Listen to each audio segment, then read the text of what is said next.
there was a water protector named Eric Poems. Apologies if I mispronounce his last name. It's spelled Eric, Poemz. Eric Poems. And you could go to his Facebook page to see the video, or you could go to mine. I gave you the time code where to watch what happened. So Eric was live streaming for a while, a couple hours, and he was on the main highway, 1806. Now, in fairness, Eric definitely was speaking at the police. I think he was doing it in a respectful way. He wasn't even close to the police, and he was asking questions that I have asked the police many, many times. Can you explain why you're standing here in militarized gear protecting a private oil company? Now, the police, they don't have to answer if they don't want to, but Eric was asking those questions. Eric was saying to officers who are BIA officers, Bureau of Indian Affairs, well, you know, you're on the wrong side. You're one of us, because the Bureau of Indian Affairs officers are Native American. So, you know, in fairness, I don't think he was being provocative, but if police have an itchy trigger finger or just want to beat the shit out of people, Eric wasn't there serving the police tea, but he was using his First Amendment right of freedom of speech to ask the police questions. He wasn't cursing at the police. He had no weapons. There was no violence. The link I'm talking about, Frederick, you could go on my Facebook page, my public Facebook page, Jordan Chariton, or you could go on Eric Poems, EricPoemz, his page to watch it. If you want to watch what's going on live right now, I'd recommend Unicorn Riot. They do great work. They're live at the camp right now. I'm coming to you live while this is going on because I don't know how long the raid is going to go on, and I want to update you on what is going on from yesterday and today. So that's the context. Eric was on the bridge, live streaming, and he was asking the police questions. At around 2 hours and 57 minutes into the video. So if you want to go look, 2 hours and 57 minutes into the video, Eric is attacked by a police officer. Again, he was asking the police questions, saying to certain Native American police officers, please, you're on the wrong side, you need to be with us. That's not a crime. Now, if police wanted to arrest Eric or arrest others on the highway, citing that they were told to leave and they're not leaving, that's one thing. Like I said, there were many water protectors who their intention was to get arrested. And all they had to do was approach Eric, ask him to, put your hands behind your back. That's how you arrest someone in America. Let's not even talk about whether people should have been arrested or not. But if you're going to be arrested, that's how you're supposed to be arrested. Unless you're fleeing a scene, you have a gun. Sometimes police have to be aggressive if you're a criminal and you're trying to evade them. But if you watch this video, again, 2 hours and 57 minutes in, Eric is speaking with them, and all of a sudden, he is attacked by police. Let me give you the play-by-play, okay? Eric was calmly asking them why it is they are using such force to protect an oil company. Right at the time code I gave you, a police officer, it looks like from behind him, attacks him. He's screaming, "Ow, my hip, you broke my hip." Shit! It hurts! You broke my hip! I want to be clear. I have not been able to get in touch with Eric. I am not there, so I don't want to give you information that's not right. That is what he said. I cannot confirm to you whether his hip is actually broken. I don't know if his hip is broken. I've reached out to him. I've reached out to others, but it's a chaotic situation right there. It's a chaotic situation there, so it's understandable why he hasn't gotten back to me or others haven't been able to confirm it for me yet. But he screams, "Ow, my hip, you broke my hip. I think they broke my hip." The officer then speaks to him, rationalizing, quote, how many times did we have to tell you, this game is over. This is a governor deadline and you violated it today. Let me say that one more time. How many times did we have to tell you, this game is over. This is a governor's deadline, and you violated it today. So this goes back to what I said before. Now, if the police said, if you are not off the road, if you are not away from the camp, if you are not gone by a certain time, you will be arrested. Okay. So if they said that, and people like Eric or other people willingly chose not to leave, then they could be arrested. They could be arrested. However, that's not what happened in this case. Eric, if you watch the video, was asking the police questions that they don't like. He was basically pointing out, you're on the wrong side here. He was telling them, put down your batons. And essentially, I'm paraphrasing, but saying, you guys are on the wrong side. And what really happened is the police got angry. The police got angry that this water protector, who they call hippies and agitators, was getting in their face and calling them out on what they're really doing. So what did they do? They attacked him. I don't know if they broke his hip. I can't confirm it at the moment. But they definitely roughed him up. He was shown in a car after screaming, "My hip, my hip, my hip." So, and again, I see some comments. Nothing personal. If you gotta leave to watch what's going on now, Unicorn Riot is live. Standing Rock Rising is live. Definitely, nothing personal. If you can't watch this, I just wanted to go live because a lot of people want to know what happened yesterday, as well as what's going on right now. So, the cops attacked him. They swore at him, and they might have broken a bone. That I can't confirm yet, but that's what happened. So let's call that what it is. It's not even, it's terrorism. The police are acting as domestic terrorists. They're not following procedure. They're not following arrest procedure. They're not responding to violence. It's one thing if you aggressively attack a protester who has a weapon or is approaching you.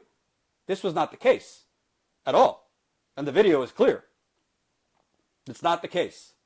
So, making matters even worse, for months, the police they don't have their names on their uniforms. So you can't even identify who is this police officer who's attacking you. Public officials, body cameras are necessary. We've been pushing for that. That's been a movement to try to get body cameras on the police. These police don't even have a name badge. You can't even point out who they are because they don't want to be identified because they know their goal is to rough these people up. That's their goal. They don't care about the right to protest in America. They don't care about freedom of the speech. They certainly don't care about Native American rights. And Eric Poems is just one of, at this point, hundreds of people, unarmed people who have been brutalized. Let that sink in. That in response to a unarmed water protector asking them why they're doing what they're doing, they roughed him up, possibly broke a body part, and said, "How many times do we have to tell you, quote, this game is over. This is a governor deadline and you have violated it today." Then you should have arrested him calmly. You did not have to brutalize the man and possibly break his bones. That's not normal. That's not okay. It's not acceptable. And it's not legal. But the problem is in North Dakota, there are no laws. There are no laws. As I've reported, as you've seen, there's over 200 videos on our No DAPO playlist at this point for months. I've been there 7 times. So by the way, the people who were giving me shit that I wasn't there yesterday, go fuck yourself. Okay? I've been there 7 times. You can kiss my ass. Kindly. This is a big deal, what they did to this man. But the problem is, because the media doesn't cover the news anymore, because the media are propaganda dispensers. Have you seen this guy getting tackled and beaten up on CNN? If you have, tell me. I haven't seen it. Or MSNBC? I haven't seen it. You know what I did see yesterday? CNN reporter Sarah Seidner. I don't know who she is. Nothing personal. Don't know you. She did a report for CNN because CNN or MSNBC, they'll only come on days where there's possible violence. They won't cover it any other day because they only care about the conflict and potential, wild, wild west interactions. So she reports what's going on. It was okay for a while. And then she reports towards the end, almost like sympathetically. It came off sympathetically to me. This situation has really stretched the police department here thin. They've spent $22 million so far. Nothing else. Don't you think the audience needs to know the context of what they have spent $22 million on? And by the way, it's more than 22 million, so she has her facts wrong. What have they spent $22 million? We have seen receipts for grenades, for military Humvees, for military equipment that they don't even use in Iraq. That's what they have spent $22 million on unarmed people that have been praying. And overtime. They've gotten huge overtime to rough people up. And the thing is, the bottom line is, they have done all this. Has there been cases where some water protectors might have thrown water bottles at police? I never personally seen it, but yes, that has happened. Has there been cases where water protectors light cars on fire? Yes, that has happened. Very few and far between. That's the exception to the rule. That hasn't been the norm. So there have been some cases of those things. But I've never seen a water protector even have a gun or a weapon. They have poor Red Fawn Phallus in jail for months now, and they haven't even produced a gun. They're charging her with attempted murder on multiple police officers. They haven't produced the gun. They're charging Brennan Nastasio with terrorism for the crime of trying to get a DAPL infiltrator to put his AR-15 down that he was speeding through the road with. This is fascism, and this is domestic terrorism perpetrated by police. Then later in the day, at the Prairie Nights Casino/Hotel, which is the main hotel about 7 to 10 minutes away from camp, the police tasered a guy who, I was watching the video, looked like he had his hands up, and they just tasered him. Why they were trying to arrest him, I don't even know. But again, it's this aggressive hyena mentality that it's almost like these police are like those jocks in the high school locker room that when nobody's watching, when the girls aren't there, they're talking very disrespectfully about women and things like that. And, oh, I'm going to screw her. Or, oh, she wants my, in this case, they're like these high school jocks who are like, oh my God, I can't wait to beat the shit out of them. That's what these police are. That's what they're doing. And it's been normalized because CNN, MSNBC, the New York Times, the Washington Post, they are Pez dispensers for the powerful. They represent the oil companies too. If you watched, I was on a local North Dakota show the other day with a guy named Chris Berg. I don't know him. Seems like he's full of shit to me. But I went on. And within the first 30 seconds, he said two things that were not true. And, I didn't come to play games. I came hot and heavy. And I clobbered him over the head, in my opinion, because he was lying to his audience. So no wonder the great folks of North Dakota, I'm not taking it out on people in North Dakota, no wonder they're so uninformed. Because this guy, Chris Berg, who works for Fox there, and all the local media there, are lying to them. He was talking about mass feces in the camp. There isn't mass feces in the camp. He was saying there's no sanitization. There's compost toilets. He was saying there's 200 abandoned vehicles in the camp. That's not true either. He was saying there's also 200 water protectors left. That wasn't true either. He was saying oil pipelines are the safest transportation mode for oil. That is a literal public relations talking point from energy companies. And it's not even true. He was trying to distract the audience by saying, oh, well, you're so mad about the oil pipelines. Why isn't everybody there protesting the railroads? Because we're protesting a pipeline that's going under the longest river in America that serves 18 million people. We also protest the railroads that spill. But, we're hypocrites because we're not unilateral. We're not simultaneously protesting the railroads. It didn't even make sense. So you got this guy, Eric Poems, brutalized by police. You got another guy, tasered, who had his hands up. I've shared all the videos on my Facebook. You have independent journalists being chased by police for the crime of trying to cover what the police are doing. This is fascism. Let's call it what it is. It's fascism. This is terrorism.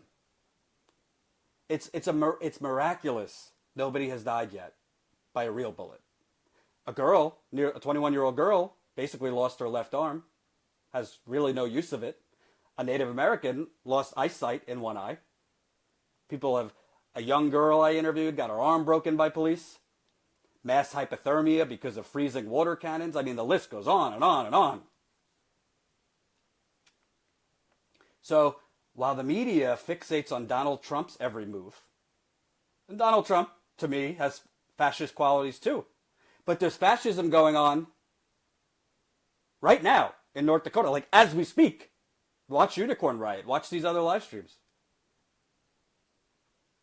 Nothing. CNN right now is covering the CPAC conference where Reince Priebus and Steve Bannon are going to talk. So, that's what happened yesterday. Right now, the camp is being raided. I'm sure there's more brutalization that will go on. As far as I know, there were 10 people arrested yesterday. I spoke with the Standing Rock Sioux tribe's attorney. So, if you followed, about a week and a half ago, Cheyenne River and Standing Rock Sioux tribe had lost a hearing where they were filing for emergency injunction, citing religious freedom, that this pipeline impairs their religious freedom. Well, the judge denied that and called for, saying that because the oil is not currently flowing, your religious rights cannot be affected. It was a bizarre and ridiculous decision. That hearing has been pushed to February 27th, so next week. But Standing Rock Sioux Tribe separately filed an emergency summary judgment request, which is essentially a request for a judge to expedite the overall lawsuit ruling, because they have an overall lawsuit against the Army Corps of Engineers. So I spoke with the PR guy for Earth Justice, which is their attorney. The judge should be getting back to Standing Rock Sioux's attorney next week to set a hearing. And the hope is that a hearing will be set for at least the first week of March to get the final ruling on the Standing Rock Sioux Tribe's case against the Army Corps of Engineers. Their case focuses on treaty rights being trampled, on the environmental consequences of this pipeline, as well as the cultural consequences.